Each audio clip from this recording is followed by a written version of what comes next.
விஜய் பாரு அவர்களுக்கு சாண்ட்ரா பெட்டி ஒண்ணு அனுப்பியிருக்காங்க அப்படிங்கிற தகவல் சமீபத்தில வெளியாகி சோசியல் மீடியால ரொம்பவே வைரலா போய்க்கிட்டு இருக்கு. என்ன நடந்திருக்கு அப்படிங்கிறது தான் இந்த ஒரு வீடியோல நம்ம பார்க்க போறோம். பிக் பாஸ் சீசன் 9 சமீபத்தில ரொம்பவே சூப்பரா நடந்து முடிஞ்சிருந்துச்சு. அண்ட் இந்த ஒரு ஃபினாலேல யாரும் எதிர்பார்க்காத விதமாக விஜய் பாரு கடைசியா கலந்துக்கிட்டு நிறைய விஷயங்கள் பேசியிருந்தாங்க. குறிப்பா மேடையில விஜய் பாருவும் சரி, சாண்ட்ராவும் சரி ரொம்பவே சூப்பரா பேசியிருந்தாங்க. ஹக் பண்ணியிருந்தாங்க. அந்த இன்சிடென்ட் எல்லாத்தையுமே மறந்து புதுசா ஸ்டார்ட் பண்றேன்னு சொல்லியிருந்தாங்க. அண்ட் அதோட ஒரு தொடர்ச்சியா சாண்ட்ரா அவர்கள் என்ன பண்ணியிருக்காங்க அப்படின்னா, விஜய் பாரு அவர்களோட வீட்டுக்கு பெட்டி ஒண்ணு அனுப்பியிருந்திருக்காங்க. அண்ட் அந்த ஒரு பெட்டியில என்ன இருந்திருக்கு அப்படின்னா, ஒரு பொக்கே இருந்திருக்கு. அது மட்டும் இல்லாம அதுல ஒரு லெட்டரும் இருந்திருக்கு. அதுல விஜய் பாரு அவர்களோட அடுத்த வாழ்வுக்கு வாழ்த்துக்கள் அப்படிங்கிற மாதிரியான ஒரு குவாட் இருந்திருக்கு. அண்ட் அது எதற்காக அப்படின்னா, விஜய் பாரு அவர்கள் சமீபத்துல ஒரு படத்துல கமிட் ஆகியிருக்காங்க. அண்ட் அந்த ஒரு படத்தோட ஃபர்ஸ்ட் லுக் கூட விஜய் சேதுபதி அவர்கள் தான் விட போறாரு. அண்ட் அதற்கு வாழ்த்து சொல்லி தான் இவங்க வந்து அந்த ஒரு பெட்டியை அமைச்சிருக்காங்க. அது மட்டும் இல்லாம விஜய் பாரு அவர்களுக்கும் இவங்களுக்கும் ஒரு சில சண்டைகள் இருந்துச்சு. வெளியில போயும் அவங்க சரியா பேசிக்கல. பிக் பாஸ் செட்ல தான் ஃபர்ஸ்ட் பேசியிருந்தாங்க. அண்ட் அந்த ஒரு சண்டை நார்மலா காம்ப்ரமைஸ் ஆகணும் அப்படிங்கிறதுக்காகவுமே விஜய் பாரு அவர்களோட வீட்டுக்கு சாண்ட்ரா இந்த ஒரு கிஃப்ட் அனுப்பியிருந்திருக்காங்க. அண்ட் விஜய் பாரு இதை பார்த்து ரொம்பவே எமோஷனல் ஆகியிருக்காங்க. ஏன்னா பிக் பாஸ் வீட்டுக்குள்ள என்னென்னமோ நடந்துச்சு. சடனா அவங்க பேர் வந்து வேற மாதிரிலாம் மாறி இருந்துச்சு.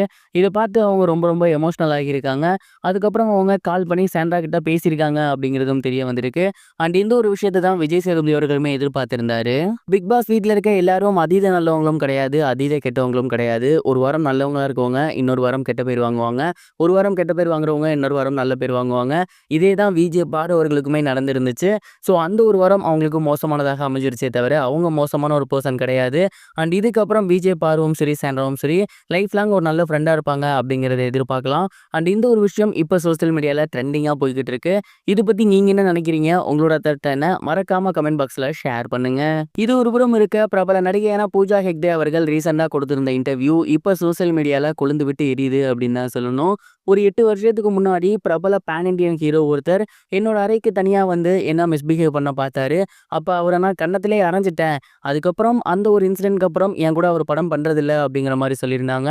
அண்ட் இது இப்போ சோசியல் மீடியால ரொம்ப ரொம்ப ட்ரெண்டிங்கா போகுது. குறிப்பா பூஜா ஹெக்டே அவர்கள் அதுக்கப்புறம் படம் பண்ணல அப்படின்னு சொல்லியிருந்தாங்க இல்லையா? நிறைய ஹீரோஸ் லிஸ்ட் எடுத்துட்டாங்க. என்டிஆர் கூட இவங்க ஒரே ஒரு படம் தான் பண்ணியிருக்காங்க. ராம் சரண் கூட இவங்க ஒரே ஒரு படம் தான் பண்ணியிருக்காங்க. அதே மாதிரி பாலிவுட்ல சல்மான் கான் கூட இவங்க ஒரே ஒரு படம் தான் பண்ணியிருக்காங்க. ஸோ இதெல்லாம் வச்சு பார்க்கும்போது இந்த முக்கியமான பேன் இண்டியன் ஹீரோஸ்ல யாரோ ஒருத்தர் தான் அப்படி பண்ணியிருப்பாங்களோ, அவங்கள தான் பூஜா ஹெக்டே அலைஞ்சிருப்பாங்களோ அப்படின்னு ரசிகர்கள் ஒவ்வொருத்தரையா சொல்லி வந்துட்டு இருக்காங்க. எது யாரு அப்படின்னா பூஜா ஹெக்டேக்கு தான் தெரியும். பூஜா ஹெக்டே அவர்கள் ஓப்பனா இந்த ஒரு விஷயத்த சோசியல் மீடியால சொன்னது ரொம்ப ரொம்ப ட்ரெண்டிங்கா போகுது. நிறைய பேர் அவங்களுக்கு ஆதரவு கொடுத்து வந்துட்டு இருக்காங்க. பூஜா ஹெக்டே சொன்ன இந்த ஒரு விஷயத்த பத்தியும் நீங்க என்ன நினைக்கிறீங்க அப்படின்னு மறக்காம கமெண்ட் பாக்ஸ்ல ஷேர் பண்ணுங்க.